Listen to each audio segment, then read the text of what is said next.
The sky above Earth cracked, not with thunder or lightning, but with the sudden, impossible presence of silent leviathans. They materialized from the void in a ripple of distorted starlight, colossal, burnished silver vessels that dwarfed the moon, their surfaces reflecting the blue-green marble of our home with an ethereal, cold luminescence. No warning, no diplomatic overture, just an immediate, undeniable declaration of power. Panic, surprisingly, was not the dominant emotion. Centuries of self-inflicted chaos, of environmental decline met with global reconstruction, of political fragmentation forged into a unified resolve, had inoculated humanity against easy terror. We had faced our own downfall too many times, clawed our way back from the brink of self-destruction with blood and ingenuity, to be easily awed by a mere display of alien majesty. From the primary flagship, a vessel so vast it could have been a small moon, descended a single, elegant craft. It was less a shuttle and more a sculpted shard of light, trailing ribbons of shimmering energy as it pierced the atmosphere, a silent, almost reverent descent towards the newly established Global Unity Council chamber in what was once the heart of the Sahara. Commander Valerius Thorn watched from a high-altitude observation deck, his gaze piercing, analytical, utterly devoid of fear. Beside him, his younger sibling, Dr. Aris Thorn, meticulously adjusted a holopad, its display filled with rapid-fire data streams. "They are perfectly in sync," Aris murmured, his voice soft, almost a whisper. "No detectable energy fluctuations, no navigational drift." Every vessel arrived simultaneously within a fraction of a millisecond. It speaks of a galactic-scale coordination we haven't even theorized. Valerius grunted, his eyes fixed on the descending craft. Or a single, dominant mind. Perfection often hides a lack of choice, little brother. I prefer our glorious mess. Their world, Earth, was a testament to that glorious mess. It was a planet scarred, healed, and rebuilt with an almost defiant optimism. The great atmospheric purge of 2247, the subsequent resource wars, and the tumultuous century of reintegration had forged a species that trusted its own resilience above all else. Skyscrapers of recycled alloy pierced a sky that was once again a vibrant blue. Desalination plants hummed where deserts had reigned. And though the memory of struggle was etched into the very soil, so too was the unshakable certainty of humanity's will to endure. We had survived ourselves, a feat no other species in recorded history had managed with such ferocity. The alien craft settled with a whisper of displaced air onto the landing pad directly outside the council chamber. From its ramp emerged not an army, but a single entity. It was tall, slender, comprised of interlocking, crystalline plates that shifted with impossible grace, reflecting light in a kaleidoscopic dance. Its head was a smooth, multifaceted orb, entirely devoid of features save for a faint internal luminescence that pulsed with calm, rhythmic beat. This was an emissary of the vanguard hegemony, as their first, universally broadcast message had declared. They came as overseers, as guardians, as the long-foretold benevolent custodians of galactic order. The message, delivered simultaneously in every human language through an advanced neural interface, resonated in every mind across the globe, a soothing, profound echo of authority. "People of Earth," the voice began, not a sound from the crystalline being, but a direct thought, a flawless, calm presence in every human consciousness. "We are the vanguard hegemony. For cycles uncounted, we have watched over the nascent civilizations of the spiral arm. We have brought order to chaos, unity to fragmentation, and protection from the myriad perils of the dark void." Valerius felt a distinct, almost physical twitch of amusement in his chest. Protection. He remembered the old Earth adage, when someone offers you help, look to your pockets. The crystalline emissary, which identified itself as Prime Directive Unit Echo 7, continued its pronouncement within the council chamber. Holographic projections flickered to life, showing images of ravaged worlds, of chaotic stellar conflicts, and then, invariably, of those same worlds flourishing under the hegemony's serene guidance, their populations thriving, their technologies advancing, their cultures homogenized into a bland, uniform peace. Your species, though young and volatile, possesses remarkable potential, Echo 7's thought voice resonated. However, your isolation has left you vulnerable. Beyond your solar system, forces stir that would bring your civilization to ruin. We offer you the shield of the hegemony, a mantle of security and progress unparalleled. The council chamber, usually a cacophony of diplomatic posturing and political maneuvering, was hushed. Even the most hardened military strategists, the most cynical politicians, were held captive by the sheer, overwhelming presence of the alien power. Yet Valerius, standing in the back with Eris, saw it in the subtle shifts of posture, the almost imperceptible tightening of jaws among his fellow humans. It wasn't fear. It was something else. Integration into the hegemony requires certain protocols, Echo 7 continued, its internal light pulsing with unwavering certainty. Your planetary defense networks will be absorbed into our unified shield grid. Your nascent spacefaring fleets will be repurposed for logistical support within our vast infrastructure. Your cultural archives will be cataloged and protected in our central data mines, ensuring their eternal preservation. In essence, you will become a protected ward of the hegemony, shedding the burdens of self-governance for the boundless benefits of our benevolent oversight. Eris, usually composed, let out a small, almost inaudible gasp. Valerius merely narrowed his eyes. There it was, the gilded cage, the protection that was, in truth, total absorption. "They're not offering protection," Eris whispered, his eyes wide. "They're offering domestication. Like a gardener pruning a wild bush to fit a perfect shape." Valerius nodded slowly. "And they expect us to be grateful for the shears." He stepped forward, his boots echoing in the sudden, cavernous silence of the chamber. He wasn't a diplomat, merely an active-duty military officer, but in that moment, the weight of centuries of human struggle settled onto his shoulders, giving his stride an undeniable authority.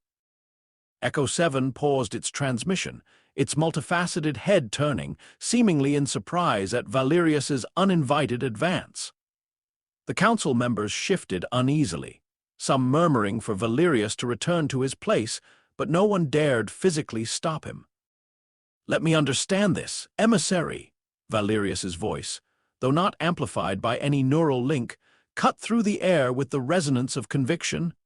"You arrive unannounced, hover your war fleets over our homeworld, and offer us protection from unspecified threats in exchange for our complete military disarmament, the surrender of our autonomy, and the cataloging of our entire cultural history. Is that an accurate summary?" Echo 7's internal light pulsed faster, a subtle shift in its previously serene demeanor. "It is an offer of comprehensive safeguarding, Commander. Your species, having never faced true existential void threats, cannot comprehend the necessity of such measures. We have saved thousands of civilizations from annihilation." Valerius paused, a slow, almost imperceptible smile touching the corner of his lips. It wasn't a smile of mirth, but of profound, bitter irony. "We have faced existential threats, emissary. We faced ice ages that scoured continents. We faced plagues that emptied cities. We faced global conflicts that turned skies to ash and left entire generations to scavenge. We faced the threat of our own devices, our own ideologies, our own destructive potential. And every single time we clawed our way back from the precipice, not with external aid, but with our own blood, sweat, and tears." He took another step, his gaze fixed on the crystalline entity. "You claim to protect us from the dark void, but we built our first spacefaring vessels out of scavenged orbital debris and a desperate hope for a new beginning. We colonized our own moon, then Mars, enduring radiation storms and vacuum, purely through grit and stubborn will. We have never once asked for protection. We have only ever demanded the right to face our challenges on our own terms. Echo 7 tilted its multifaceted head, a gesture of what could only be interpreted as confusion. Such defiance is illogical, Commander. It is inefficient. It is needlessly perilous. Why embrace hardship when safety is freely offered? Valerius's bitter smile widened, and then a low, guttural chuckle escaped him. It wasn't a loud laugh, not yet, but it vibrated with the deep-seated amusement of a species that had heard such empty promises before, seen such overweening arrogance met with bloody reality. A few soldiers in the back rows, hardened by years of internal peacekeeping and planetary defense, shared knowing glances, a faint, mirroring chuckle echoing among them. Even Aris, though still analytical, allowed a small, wry smile to grace his lips. "Perilous," Valerius repeated, the word dripping with scorn. "We are the extreme environment adaptives, emissary. We are the architects of our own salvation and the engineers of our own downfall, only to rise again. We don't fear hardship. We thrive on it. It's what forged us. It's what makes us us." He leaned forward, his voice dropping slightly, but carrying the weight of a planet's unspoken challenge. "You offer us protection. Fine. Then I ask you, with all due respect to your vast, venerable hegemony." His voice hung in the air, a pregnant silence before he delivered the punchline. "From who?" The question, simple and direct, struck the chamber like a physical blow. Echo 7's internal light flickered erratically, its previously serene pulses now a frantic strobe. Its thought voice, for the first time, wavered, a brief, almost imperceptible static interrupting its flawless resonance. It was clearly an inquiry it had never encountered, a concept it was not programmed to compute. Humanity, it assumed, would simply welcome salvation, not question the very premise of their existence. The murmurs in the council chamber grew louder, no longer of unease, but of an awakening. A spark had been lit. The hegemony emissary, designed for logical compliance, was faced with an illogical, utterly human defiance. It took a long, unsettling moment for Echo 7 to compose itself. When its internal light settled into a calm pulse once more, its voice was colder, stripped of its previous benevolence. Earth chooses a path of unnecessary struggle.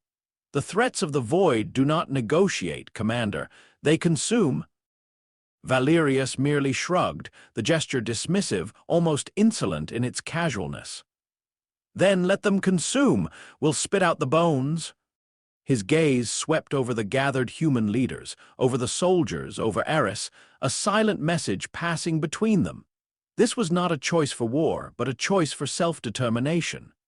And for humanity, there was no other option.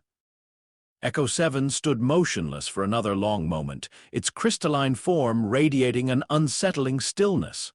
Then, without further word or gesture, it turned, gliding back towards its waiting craft. The implicit threat was clear. The offer of protection had been extended. It had been laughed at. Now, humanity would face the consequences of its audacity. The silent, colossal ships of the vanguard hegemony remained in orbit, a stark reminder of their presence, their power, and their expectation of ultimate compliance. Valerius watched the craft ascend, then turned to Aris, a grim determination hardening his features. "Get me a full tactical assessment. Every defense grid, every deep space sensor. We need to be ready. They're coming, not to save us, but to teach us a lesson." Aris nodded, already tapping furiously on his holopad. "They call themselves the Vanguard, Val, but for us, they're just another obstacle, and we're pretty good at overcoming those." The vast, silver fleet remained in silent vigil above, but below, on Earth, the quiet defiance began to harden into something far more potent. Humanity, having already survived its own worst impulses, simply braced itself for the next challenge. The laughter had ceased, replaced by the grim, unyielding resolve of a species that refused to be put on a leash, no matter how golden. And that's just the beginning of humanity's defiance. What do you think happens next? Will the hegemony make good on their implied threats?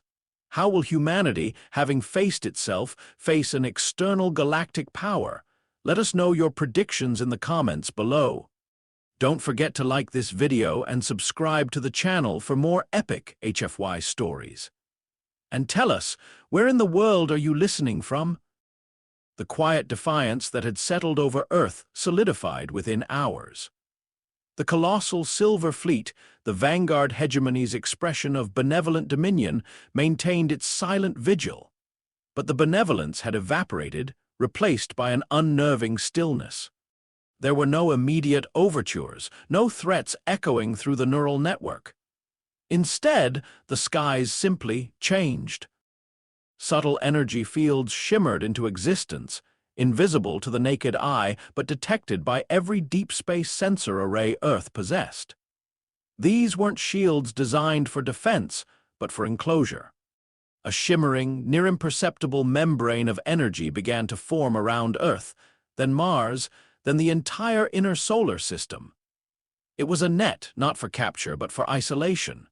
No external communications could pierce it, no probes could leave. No incoming data, no distant whispers from the wider cosmos could reach them. Humanity, the species that had just laughed at galactic protection, was now gently, clinically walled off. "They're not attacking," Eris Thorne stated, his voice a strained whisper as he stared at the holographic projection of the expanding energy field in the Global Unity Council's repurposed war room. Data streams, once a torrent, now trickled, then ceased. "They're isolating us." "A planet-wide timeout, Commander." Valerius Thorne, now addressed by the Global Defense Network as lead strategist, ran a hand over his close-cropped hair. His face was etched with grim calculation, but no surprise. "Expected. They wouldn't waste resources on a direct assault if they believe our defiance is merely an aberration. They'll try to prove their point first, logically, efficiently. Break our spirit, not our cities." The isolation was only the beginning. Within a cycle, the global power grids began to suffer intermittent failures. Not widespread blackouts, but localized surges and drains enough to disrupt industries, cripple automated transit, and cause widespread frustration. Communication relays experienced sporadic interference. Automated resource allocation systems faltered. It was like 1,000 invisible hands were subtly, expertly detuning Earth's meticulously calibrated infrastructure. "They're not destroying anything," Eris explained, pointing to a fluctuating graph. "They're inducing entropy, randomizing data packets, introducing minute phase shifts in our energy conduits. It's a systemic degradation designed to make our complex societies unstable. They're trying to prove we can't manage ourselves without their guidance." Valerius watched a feed from a distant agricultural dome, its automated irrigation system spewing water randomly across barren ground. "They're going for the soft underbelly, the civilian infrastructure, force the populace to demand their intervention." Humanity, however, had a deeply ingrained, almost pathological allergy to being forced. The global response was not panic, but a slow, simmering wave of determined improvisation. Old power generators, once decommissioned, roared back to life, manually controlled by veteran engineers. Localized meshnets, independent of global grids, sprouted like digital fungi, allowing communities to share information and coordinate. Farmers resurrected heirloom crops that didn't rely on automated irrigation. The chaos was disruptive, yes, but it was also a familiar adversary. They had wrestled with worse. Valerius, working almost ceaselessly from the temporary command center deep beneath the reclaimed Sahara, coordinated the global countermeasures. Every localized solution, every hack, every manual override feed it to a central learning AI. Let's see if we can find a pattern in their chaos or create one of our own. The hegemony's response escalated. The shimmering energy net tightened. Atmospheric pressure began to fluctuate in specific regions, causing unexpected weather patterns, sudden, localized monsoons in arid zones, or blistering heat waves over temperate farmlands. Then came the resource blockade. Orbital mineral processing facilities, once humming with output, went dark. Asteroid mining operations, crucial for rare elements, found their navigation systems jammed, their automated drones rendered inert. The hegemony wasn't just isolating Earth. It was trying to starve it of the very materials that fueled its modern existence. "They're trying to cut off our lifeblood," a weary delegate from the Resource Allocation Guild stated during a tense council meeting. "No more new-era alloys, no more complex synthetics. We'll be forced back to primitive manufacturing." Valerius stood by the immense tactical map, his gaze distant. "Good, we're quite adept at primitive manufacturing. Remind them what happens when you corner a harsh welder with nothing but raw materials." Aris and his team, working in a subterranean complex beneath the Himalayas, began to analyze the hegemony's energy signature from the surrounding net. "Their primary energy projection is immense, Commander. It's like a colossal filter, allowing some frequencies to pass, blocking others. They're using some form of quantum entanglement to manage it, too complex for direct disruption." "And their ships?" Valerius asked. "Still silent?" "Utterly," Aris confirmed. "They remain in deep orbit, radiating an aura of untouchable authority. Their cloaking technology is beyond anything we've conceived. We detect them only through gravitational lensing and minute distortions in the void." The challenge grew. Without external resources, Earth's vast orbital infrastructure, the very backbone of its renewed prosperity, began to falter. Orbital factories slowed. Deep space observatories, reliant on constant maintenance and upgrades, began to show signs of critical system degradation. The hegemony was applying pressure not with force, but with the quiet, relentless attrition of time. They expected humanity to buckle under the weight of inefficiency, to beg for the return of order and plenty. Then came the true turning point, the moment of impossible crisis. Valerius received the direct, uninvited neural transmission from Echo 7. It was no longer the calm, benevolent voice of before, but a cold, clinical statement of unavoidable fact. "People of Earth," the thought voice resonated in his mind, stripped of all artifice, "your continued defiance is counterproductive. Your species is now experiencing the natural consequences of self-imposed isolation. Your infrastructure degrades, your resources deplete, your social cohesion fractures. This is not punitive action, it is merely the logical outcome of your chosen path." He felt a sudden, sharp pain in his skull. An image flashed in his mind, overlaid with hegemony data. A massive, dark star, a colossal gravitational anomaly hidden within the depths of the outer solar system, far beyond Neptune's orbit. A nascent brown dwarf, only recently formed, its energy signature faint, almost undetectable. "To demonstrate the futility of your resistance," Echo 7 continued, its voice a chilling echo in his thoughts, "we will now illustrate the true scale of the perils from which we offered protection. A natural void anomaly, a nascent stellar collapse, has progressed at an accelerated rate within your own system. It is now expanding, its gravitational field set to destabilize your outer gas giants within cycles. This is an unpredictable, naturally occurring phenomenon. But it is a peril we could have mitigated for you had you accepted our aid." The image in Valerius's mind sharpened.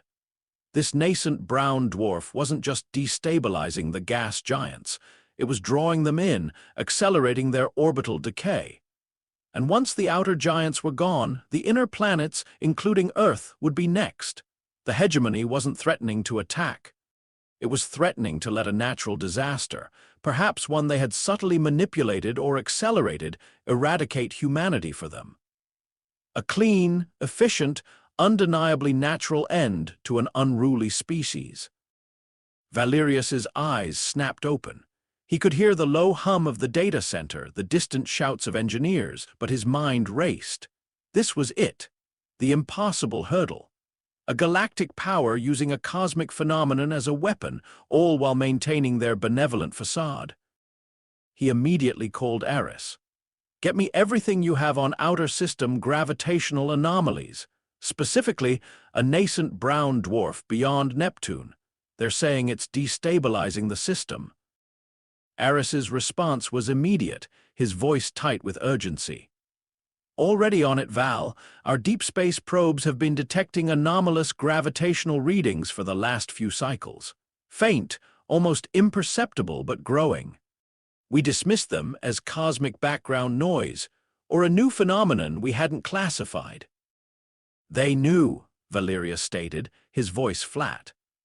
"They watched it grow, perhaps even nudged it along, waiting for the opportune moment. They're using our own solar system against us." The Global Unity Council descended into a maelstrom of fear and frantic strategy sessions. The threat was undeniable. A force of nature too vast to fight, too fundamental to deflect. Weeks turned into days as Eris and his team pored over the data, confirming the hegemony's chilling pronouncements. The orbital decay of Jupiter and Saturn had begun. The system was unraveling. "We have no countermeasure," a lead astrophysicist declared, his face pale. "We don't have the energy, the technology, or the time to halt a stellar collapse, not even a nascent one." Valerius watched the holographic projection of the system, Jupiter's orbit already subtly altering. The hegemony's silent presence became a crushing weight of expectation. Eris, however, was quiet. He wasn't arguing. He was simply staring at the data, his brow furrowed in intense concentration. Then, a slow, almost imperceptible shift in his posture. "Commander," Eris's voice cut through the despairing murmurs. I think I see a way." Every eye in the room turned to him. Hope, desperate and fragile, flickered. "It's not about fighting the collapse directly," Eris explained, his fingers dancing over a holopad, bringing up new, complex schematics. "The hegemony thinks in terms of power, force, energy. They'd assume we'd try to negate the gravitational pull or detonate the dwarf, but we can't. So we do something else." He paused, a faint, almost manic grin spreading across his face. "We adapt to it. We don't stop the collapse, we use it. This dwarf isn't just a black hole in waiting, it's a colossal, unconstrained energy source, and its gravitational field, it's a slingshot." His idea was audacious, born from centuries of human desperation and a willingness to weaponize the impossible. He proposed a gravitational inversion not to negate the dwarf's pull, but to amplify it in a controlled, directed manner. Using the remnants of their deep space mining fleet, retrofitted with salvaged hegemony energy capacitors and human-designed quantum resonators, they would create a series of temporary, localized gravitational focal points. These focal points, precisely timed and aligned, would effectively create a gravitational ramp, using the nascent dwarf as the incline. "We won't stop Jupiter from falling," Eris declared, pointing to a new simulation where Jupiter, instead of spiraling into the dwarf, was being nudged gently along a new trajectory. "But we can nudge it, redirect its fall. Use its immense mass, accelerated by the dwarf's pull, as a kinetic projectile. Not at the dwarf, but past it. And the dwarf itself, its gravitational field will bend the trajectory of anything we launch at insane velocities. It's a cosmic slingshot, Commander. We turn their weapon into our accelerator." Valerius stared at the simulation. It was insane. It was brilliant. It was horrifying. "And what do we launch, Eris?" he asked, his voice low. Eris looked at him, his eyes alight with a dangerous resolve. "Not weapons, Commander, not directly. We launch ourselves. Not just a few ships, but a vast, repurposed armada. The entire outer defense grid, our heavy orbital platforms, converted into mass-accelerated vessels. They'll be pushed past the dwarf at speeds we can barely comprehend, using the gravitational field as a slingshot. An escape velocity, yes, but also a launch vector. We don't fight the brown dwarf. We escape it, using its power to fling us out of this system at speeds that will leave the hegemony's conventional tracking systems far behind. The plan was codenamed Project Starsplitter. It wasn't about fighting the hegemony's ships directly, not yet. It was about an act of ultimate defiance. Refusing to be contained, refusing to be defeated by a natural phenomenon, and turning that phenomenon into their means of escape and future counterattack. The hegemony ships in orbit remained silent, watching the frantic activity on Earth as humanity prepared not for surrender, but for an exodus weaponized by the very forces meant to doom them. Thousands of orbital platforms, once bastions of defense, were re-engineered, their weapon systems repurposed as thrusters, their internal structures reinforced to withstand impossible G-forces. Civilians, those who could leave their planet for a new, uncertain future, volunteered en masse. This wasn't just a military operation. It was the ultimate act of self-determination. The days dwindled. Jupiter's orbit visibly tightened. The gravitational stress began to affect Earth, causing subtle, unsettling shifts in the planet's rotation, generating unprecedented seismic activity. The hegemony's silent presence became a crushing weight of expectation. Finally, the moment arrived. From Earth's upper atmosphere and from beyond, the repurposed armada launched. Thousands of vessels, ugly, battered, but propelled by an indomitable will, began their long, perilous journey towards the nascent brown dwarf. They were not sleek, elegant craft like the hegemonies. They were blunt instruments designed for resilience, for the brute force of survival. The hegemony ships above Earth finally stirred, not to fire but to scan, to analyze. Their pristine sensors, designed to detect conventional energy signatures and predictable trajectories, were utterly confused by the sheer chaotic ingenuity of Project Starsplitter. Humans were using a collapsing star as a slingshot. It was illogical. Valerius stood on the bridge of the Ironheart, a retrofitted orbital defense platform, its hull groaning under the strain of unprecedented acceleration. He watched the light of the nascent brown dwarf grow, a dull, crimson glow in the distant void. Gravitational forces threatened to tear the vessel apart. Men and women secured themselves, bracing for the most dangerous maneuver in human history. "Trajectory looks nominal, Commander," Eris's voice crackled over the comms, a faint tremor of exhilaration in his tone. "We're almost at the critical acceleration point. Brace for maximum G-forces, and pray we don't end up as stellar dust." Valerius gripped the command console, his knuckles white. The void outside the reinforced viewport twisted and warped, stars elongating into impossible streaks of light. The gravitational field of the nascent dwarf was a physical presence, pressing, pulling, threatening to crush them all. They were throwing themselves into the jaws of a cosmic monster, not to fight it, but to exploit its very hunger. Then came the jolt, a sudden, violent lurch that threw every crew member against their restraints. The Ironheart screamed, its ancient metal groaning in protest. For a terrifying, endless moment, it felt as though they were being torn apart.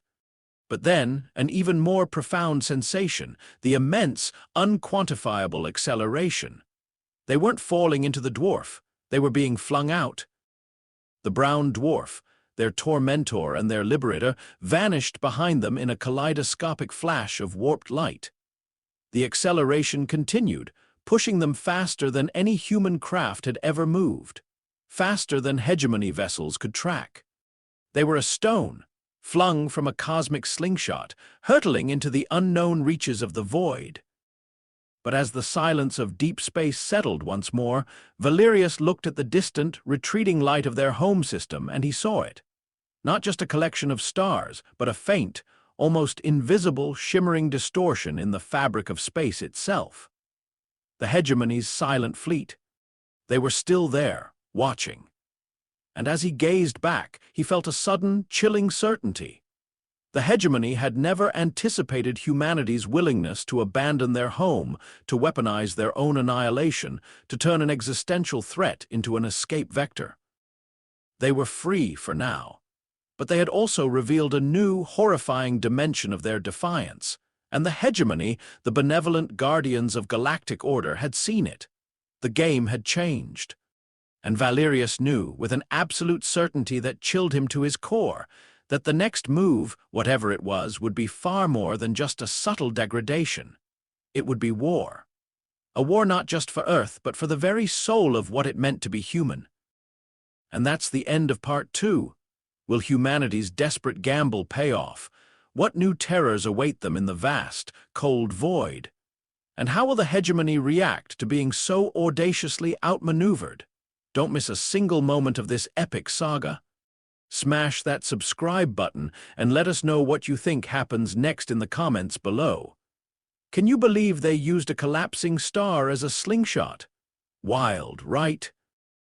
The sudden, violent acceleration had flung them not merely through space, but through a conceptual barrier. The Iron Heart and the thousands of other repurposed vessels in the Star-Splitter Armada groaned under stresses never before conceived. For endless cycles, the universe outside the reinforced viewports was a smear of fractured light, a dizzying tunnel of hyperspeed travel.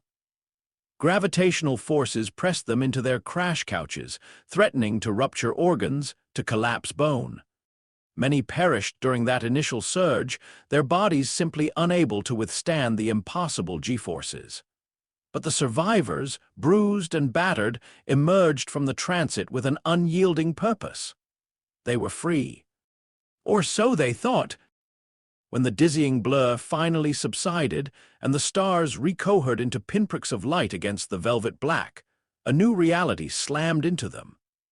They were in uncharted space, light years from home, beyond any star charts, beyond any known celestial markers. The nascent brown dwarf, their cosmic slingshot, was a rapidly fading crimson ember in the unimaginable distance. "Damage reports immediately," Valerius Thorn's voice, raspy but firm, cut through the groans and whimpers on the Iron Heart's bridge. His own body ached, every muscle screaming in protest, but his mind was already racing, analyzing. Eris Thorn, strapped into his command seat, was already bringing up diagnostics. "Structural integrity at critical levels across 90% of the fleet, Commander," Eris reported, his fingers dancing over a cracked holopad. "Life support systems failing on an estimated 40% of vessels. Power conduits are slagged on hundreds more. And we're blind. All long-range comms are fried. Our deep space sensors can barely detect anything beyond a few hundred kilometers." Valerius grimaced. The hegemony hadn't just allowed them to escape, they had let them break themselves in the process. This wasn't merely a flight, it was a desperate plunge into the unknown with a critically wounded fleet. "Priority 1, triage and repair," Valerius commanded. "We start with the life support. Any vessel capable of maintaining atmosphere and basic power, send out a beacon.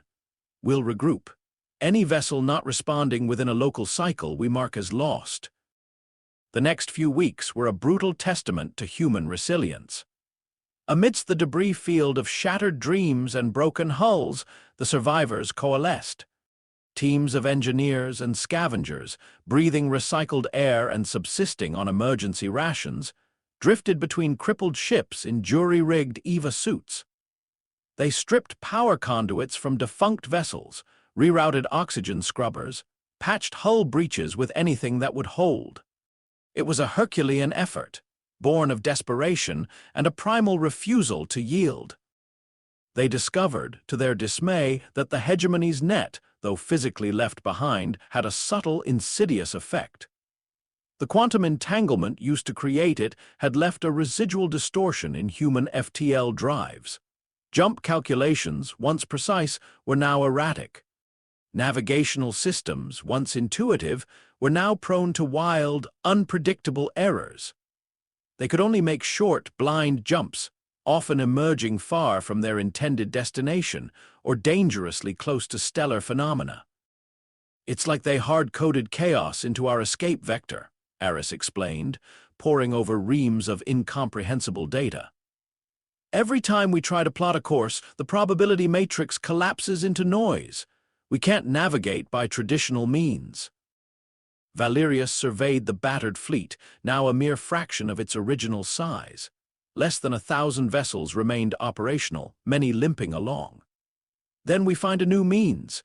We're the extreme environment adaptives, Aris. We've thrived in chaos before. What about the hegemony?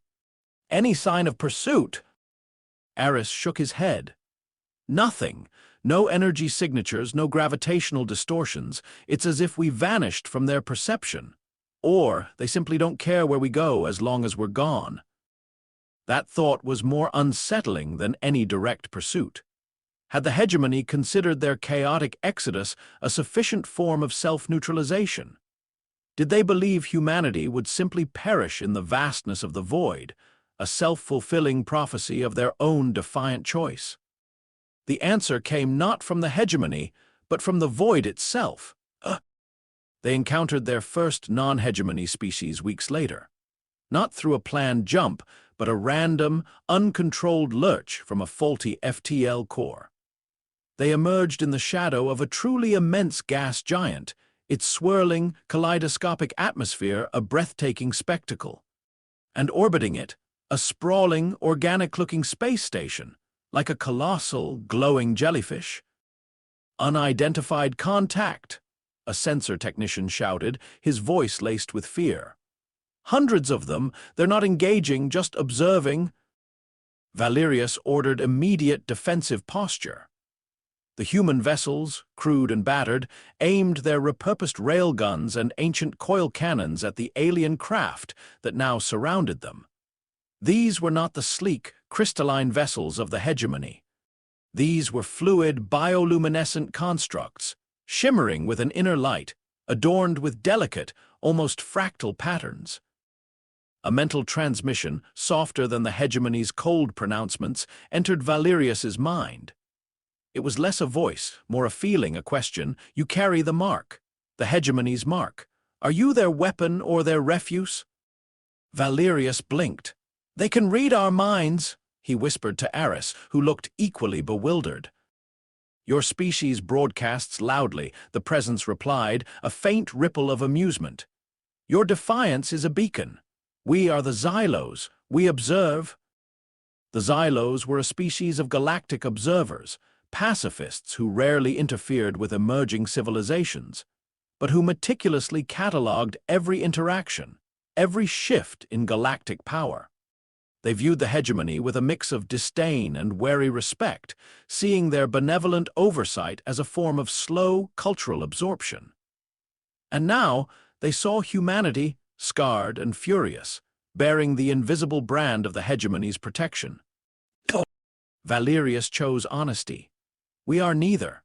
We were offered protection, then offered annihilation. We refused both. We chose to flee on our own terms, using their own weapon against them. We are just ourselves." The Xylo's presence resonated with a strange, contemplative hum. Unprecedented. The hegemony tolerates no true defiance. To escape their containment, to weaponize a stellar collapse, this is not the behavior of a primitive species. This is the act of a harsh-worlder, a species born of struggle. For days, the human fleet remained under Xylo's observation. The Xylos, with their advanced organic technology, could have easily neutralized the battered human vessels, but they did not. Instead, they sent small, elegant probes that merely scanned, observed, and occasionally offered basic, uncontaminated rations and purified water. They didn't offer aid or alliance, only a detached, yet curious form of witness.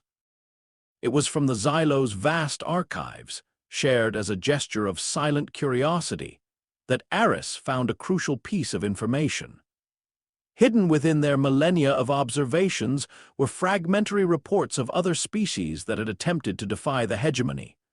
All had been integrated or simply vanished, except for one.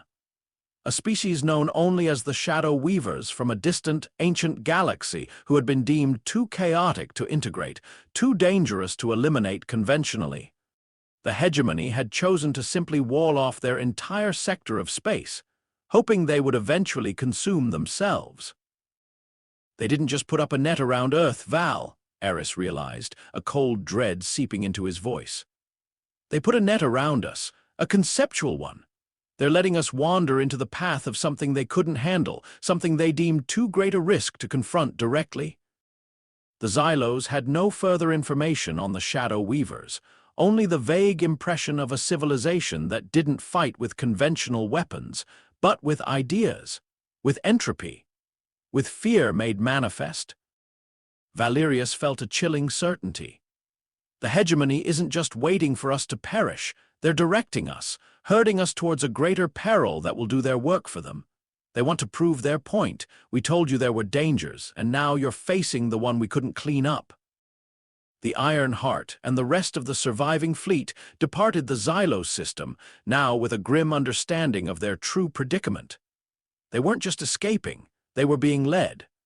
And the deeper they plunged into the unknown, the more unsettling the void became. The navigational distortions, once a mere annoyance, became a true hazard. Jumps became increasingly wild, throwing them into nebulae of corrosive dust, past rogue planets and through asteroid fields that chewed up more of their precious vessels.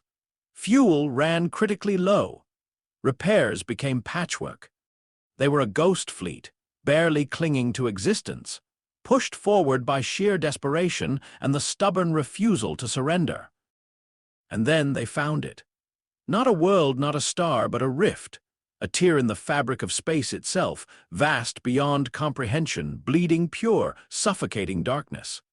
It pulsed with an unholy silence, drawing in light, energy, and even the thoughts of those who gazed upon it. This was the sector the hegemony had walled off. This was where the Shadow Weavers resided. "Sensors are useless," a technician reported, his voice shaking. "My mind, it feels like it's being pulled apart. This isn't just a gravitational anomaly, it's something else." Valerius felt it too. A faint, insidious whisper at the edge of his consciousness, a suggestion of futility, of quiet despair. This was the Shadow Weaver's domain, a place where sanity frayed, where the very concept of being unraveled. This was the hegemony's ultimate solution for unruly species. Not a bomb, but a psychological void. "They don't fight us directly," Eris realized, a tremor in his voice. "They make us fight ourselves. They sow doubt. They weaponize memory. This is the antithesis of everything human." The pressure grew. Crew members began to succumb, not to physical ailments, but to profound, unshakable apathy. They stopped eating, stopped working, their eyes vacant, lost in a personal nightmare. Some simply detached their restraints and drifted into the void, their life signs slowly fading, their last thoughts consumed by the pervasive silence. The Iron Heart was becoming a tomb. Valerius fought it. He gnasped his teeth against the encroaching despair, the whispers in his mind telling him to simply stop. He ordered Eris to find a countermeasure. "There is no countermeasure, Commander," Eris exclaimed, banging his fist on a console. "Their influence bypasses our neural filters, our psychological defenses. It's like trying to fight a thought. We have no weapon against this." The fleet was failing. Within days, half of the remaining ships went dark, their crews succumbing to the creeping madness. The Star Splitter Armada, which had survived a stellar collapse, was now perishing to an unseen psychological enemy. This was the ultimate challenge, one that tested not their bodies or their technology, but the very core of what made them human. Valerius stared at the black rift, the source of the insidious mental onslaught. He saw the hegemony's cunning now, their ultimate, elegant solution. Let the defiant ones wander into the void where only despair reigned. Let them disintegrate from within, proving their fundamental instability. Then a flicker, a memory, not his own, but a memory shared by every human across the fleet, a collective echo, the laughter in the council chamber. His own words, defiant, arrogant, full of an unyielding truth. We don't fear hardship, we thrive on it. It's what forged us. It's what makes us us. Hardship, pain, despair. These weren't the end for humanity, they were the crucible. Valerius slammed his hand onto the activation panel for the Iron Heart's full-spectrum broadcast array. The ship's engineers, those still conscious, looked at him in confusion. "Aris, get me a link, any link, to the entire fleet," Valerius commanded, his voice suddenly clear, ringing with a new, terrifying resolve. "Every comm system, every remaining ship, every personal neural implant, I don't care if it's just static, we're going to broadcast something." Aris, his eyes still clouded with fatigue, moved on instinct. "Broadcast what, Commander? They're turning our minds against us. We have nothing to fight that with." Valerius looked at the young scientist, a grim smile touching his lips. "We have everything, Aris. We're going to give them a taste of what it means to be truly human. The chaos they don't understand, the defiance they can't compute. We're going to weaponize our past." The Shadow Weavers preyed on despair, on the erosion of will, on the quiet dissolution of identity. But humanity, forged in the fires of their own self-inflicted chaos, had a defense they could never have anticipated. Not a shield, not a weapon, but a fundamental truth of their existence. "Aris," Valerius said, his voice dropping, taking on a tone of grim, almost gleeful determination. "Remember those old Earth archives, the ones filled with cultural anomalies, the ones the hegemony thought they'd catalog and preserve?" Aris frowned. Then his eyes widened in sudden, horrifying comprehension. "We're going to broadcast it," Valerius stated, his voice resonating with an almost palpable energy, overcoming the pervasive despair in the air. "Every failure, every triumph, every scream, every laugh. The noise, the beautiful, terrible, illogical noise of humanity.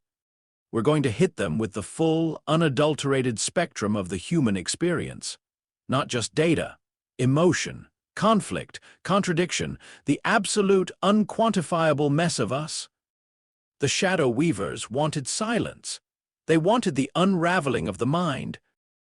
Humanity would give them a symphony of glorious pandemonium, a torrent of unfiltered, raw human consciousness. The hegemony had called them volatile. The Shadow Weavers fed on their despair. But what happens when you feed a monster something it cannot digest? Something so fundamentally alien to its nature that it chokes? Valerius looked at the black rift, no longer with dread, but with a newfound, savage purpose. Send them every war cry, every love song, every scientific debate, every philosophical paradox, every messy, beautiful, contradictory thought that makes us us. Give them the unedited, chaotic truth of humanity. Let's see how their insidious silence deals with that. The fleet, what was left of it, began to pulse with a raw, almost agonizing energy. Not weapon fire, not shields, but something else entirely. A wave of pure, unfettered human experience, unmediated, unquantified, broadcast directly into the psychological void of the Shadow Weavers. A cacophony of contradictions, a weaponized paradox, and as the first wave of pure, undiluted human noise surged from the desperate fleet, a new, terrifying challenge erupted from the Black Rift. A massive, silent, utterly horrifying entity, woven from shadow and despair, began to materialize, its very form a testament to the psychic pain it had inflicted on countless species. The true architects of the Shadow Weavers had finally emerged. This wasn't just a mental influence. This was a physical manifestation of everything humanity had just challenged, and it was coming for them. Will the boundless, illogical chaos of the human mind be enough to counter a creature born of pure despair? Can humanity truly weaponize its own inherent messiness? And what new horrors will emerge from the void when this clash of concepts begins? Don't miss the stunning conclusion to this epic saga. Ensure you're subscribed so you don't miss what happens when humanity's inner strength meets true cosmic despair. And tell us, What piece of human art, music, or philosophy would you broadcast to shatter a psychic foe? The black rift tore wider, and from its suffocating depths the entity emerged. Not a ship, not a creature of flesh and blood, but a colossal, undulating mass of pure absence, a living void that seemed to drink the very starlight. It was a shifting tapestry of cosmic dread, woven from the despair it had harvested from countless species, its presence a crushing weight that promised not a swift end, but an eternal unraveling. This was the true architect of the Shadow Weavers, the ultimate weapon of psychological defeat. And it was coming for them, moving with a silent, inexorable hunger that bypassed physical space, reaching directly for the core of every living mind. Valerius Thorn felt its approach like a cold blade sliding into his very soul. The whispers that had driven others to silent madness intensified, screaming promises of futility, of the ultimate emptiness of all struggle. His vision swam with images of every failure, every regret, every lost loved one. It was a targeted assault on the bedrock of his being, designed to make him surrender his will to accept the blessed oblivion of despair. Yet, as the entity loomed, a new sensation rippled through the iron heart and the shattered remnants of the Star-Splitter Armada. It wasn't the silence of the Shadow Weavers, nor the cold logic of the hegemony. It was a cacophony. The broadcast, Valerius's weaponized past. From every battered vessel, every functioning comm system, every salvaged neural link, surged the raw, unadulterated essence of humanity. It was a wave of pure, unfiltered experience blasting into the void. Not a focused beam, but a chaotic, overwhelming torrent. The entity recoiled. Its vast, formless body, which had absorbed light and hope for millennia, seemed to writhe, not from pain, but from incomprehension. The despair it sought to cultivate was met not with surrender, but with a defiant, joyous, furious explosion of everything. It was the wail of a newborn baby, pure and demanding. It was the roar of a million football fans, united in fleeting triumph. It was the quiet hum of a quantum computer solving an impossible equation. It was the discordant shriek of a rock-and-roll guitar solo. It was the intricate beauty of a classical symphony, layered with the primal rhythm of tribal drums. It was the whispered secret of first love, the searing agony of betrayal, the quiet dignity of farewell. It was the bitter laughter of a soldier in the face of inevitable destruction, the defiant last stand of a city under siege, the stubborn, illogical hope that blossomed in the ashes of a fallen dream. The entity, accustomed to minds that broke under uniform despair, was assaulted by a million contradictory truths at once. It sought order in the chaos, but found none. It sought a single, exploitable weakness, but was met with a boundless, paradoxical strength born from embracing weakness itself. How could it exploit the fear of abandonment, when humans had, for generations, adapted to profound loneliness in the vastness of space? How could it sow seeds of futility, when humanity's history was a testament to rising from the ashes of total ruin? Aris Thorn, hunched over his consoles, his face illuminated by the flickering data streams, felt the surge. He wasn't just broadcasting, he was orchestrating.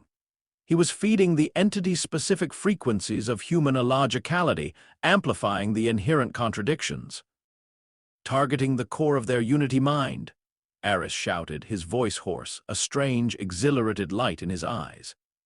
They process uniformity. They expect a single, exploitable emotion. Give them the human paradox, the simultaneity of joy and sorrow, the logic of madness, the strength of fragility.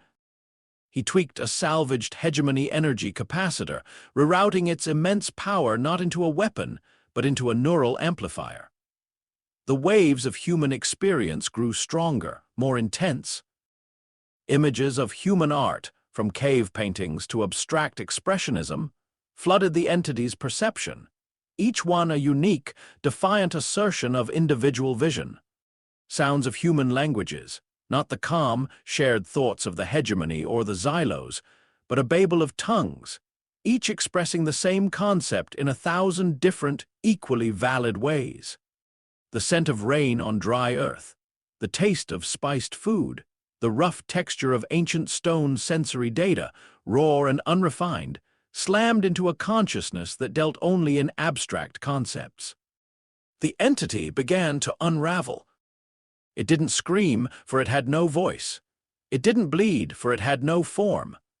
But its colossal, shadowy mass rippled with increasing violence. Where its form had once been a smooth, terrifying absence, it now fractured, revealing momentary glimpses of warped light, of alien geometries that buckled and broke under the onslaught of human-made chaos. It was like watching a perfect, infinitely complex crystal being shattered by a wave of pure, unquantifiable noise. Valerius felt the psychic pressure recede, replaced by a strange, tingling sensation in his mind like a phantom limb. The whispers of despair lessened, then dissolved. He looked out the viewport. The entity was no longer advancing. It was recoiling, its vastness folding in on itself, shrinking, contracting as if desperately trying to shed the unbearable truths it had absorbed. The black rift, its source, began to convulse. Then slowly, agonizingly, it started to close. The shadow weavers, those who fed on silence and fractured minds, could not withstand the glorious, terrifying, unyielding noise of a species that refused to be defined by despair. Their ultimate weapon was being undone by the sheer, unbridled humanity of their intended victims. The entity gave one last, profound shudder, a silent reverberation that echoed through the very fabric of space, then imploded inward, vanishing back into the void it had spawned from. The black rift slammed shut, leaving behind only the distant, normal light of stars and an unsettling, profound stillness. The Iron Heart and the few hundred vessels that remained drifted in silence. The broadcast had ceased. The energy had been spent. Crew members lay slumped in their couches, exhausted, some weeping, others simply staring blankly ahead. They were alive. They had survived the impossible. And then, a new signal. Sharp, precise, familiar. "Commander Valerius Thorn," the thought voice resonated in his mind. It was Echo 7, the hegemony, but this time it was different, no longer calm, no longer benevolent, a distinct edge of uncertainty. "Your broadcast, your methods, they are unclassified, inefficient, yet effective." Valerius, still weak, still shaking from the mental ordeal, managed a grim smile. "You offered protection, emissary. Then you offered elimination by natural means. We decided to take control of our own nature." A long pause from Echo 7. The Shadow Weavers were deemed uncontainable, their influence irreversible. "Your species has altered the void. We detect no residual influence. They are neutralized." "We tend to do that," Valerius replied, his voice a low growl of exhaustion and triumph. "When we're backed into a corner." The hegemony's silent fleet, which had observed them from afar, now began to stir, not to attack but to approach. They sent smaller reconnaissance vessels, cloaked, but now detectable by human sensors, honed by necessity to perceive the imperceptible. They were observing, learning, assessing. The Xylos, the galactic observers, also returned. Their bioluminescent ships emerged from the distant starfield, radiating a collective feeling of profound wonder. Unprecedented, their mental transmission repeated, but this time with something akin to awe. "You have redefined the parameters." The hegemony's great fear, vanquished not by power, but by essence. The remnants of the Star-Splitter Armada were a wreck. Their hulls were scarred, their systems barely functioning, their crew exhausted beyond measure. But they were victorious, not through superior firepower, but through sheer, unyielding, illogical human spirit. They had flung themselves into the jaws of a cosmic predator, and instead of being consumed, they had given the monster indigestion. They did not return to Earth immediately. They had to recover, to regroup. The Xylos, breaking their long-held tradition of non-interference, offered limited, observed assistance. They shared mapping data, directed the human fleet to a secluded, resource-rich nebula, a place untouched by hegemony influence, where humanity could begin the long, arduous process of rebuilding. Not with their help, but with their silent, respectful witness. Valerius and Aris oversaw the recovery. Months turned into a year. The scars remained both on the ships and in the souls of the crew, but the spirit was unbroken. They had faced the ultimate psychological weapon and had weaponized their own messy reality against it. News of their triumph, carried by whispers across the Xylos observation network, slowly began to spread through the galaxy. A primitive species, dismissed and contained by the hegemony, had not only escaped a cosmic trap, but had neutralized a galactic threat the hegemony itself had avoided. The stories of Earth, of the harsh worlders who laughed at protection and weaponized their own contradictions, began to evolve into legends. The hegemony did not attack, they did not pursue, they did not even demand allegiance. Their cold, logical understanding of the galaxy had been profoundly shaken. Their grand design for benevolent oversight, their belief in efficient, systematic control, had been confronted by something truly beyond their comprehension. A species that refused to be controlled, that found strength in its own internal chaos, and that could turn despair into a weapon. Valerius stood on the newly constructed command bridge of a repaired Iron Heart, its scars still visible, but its engines humming with a new, quiet power. They were not building a war fleet for galactic conquest. They were building a fleet of exploration, of discovery, of self-determination. They would chart their own path, define their own future. Aris joined him, looking out at the glittering nebula, his mind already formulating new theories, new technological applications born from the impossible battle they had just fought. "They're still watching us, Val," he said softly, a faint smile on his lips. "The hegemony, the Xylos, the whole galaxy, probably." Valerius nodded, a profound sense of peace settling over him. Let them watch, and let them learn. Humanity had been offered protection, then isolation, then elimination. They had responded with laughter, with ingenuity, and finally, with the full, unadulterated force of their own paradoxical existence. They had not sought a place among the stars. They had carved one with their own hands, their own will, and their own glorious, beautiful chaos. The galaxy had thought it could contain them, define them, even erase them. But humanity had merely looked back at the vast, complex, terrifying cosmos and asked, with a renewed, unyielding resolve, "From who?" And for the first time, the galaxy had no answer. The future remained unwritten. New challenges, new allies, new adversaries would surely emerge, but one thing was certain. Humanity would face them on its own terms, its spirit forged in fire, its mind a symphony of glorious pandemonium. They would not be protected. They would be the protectors.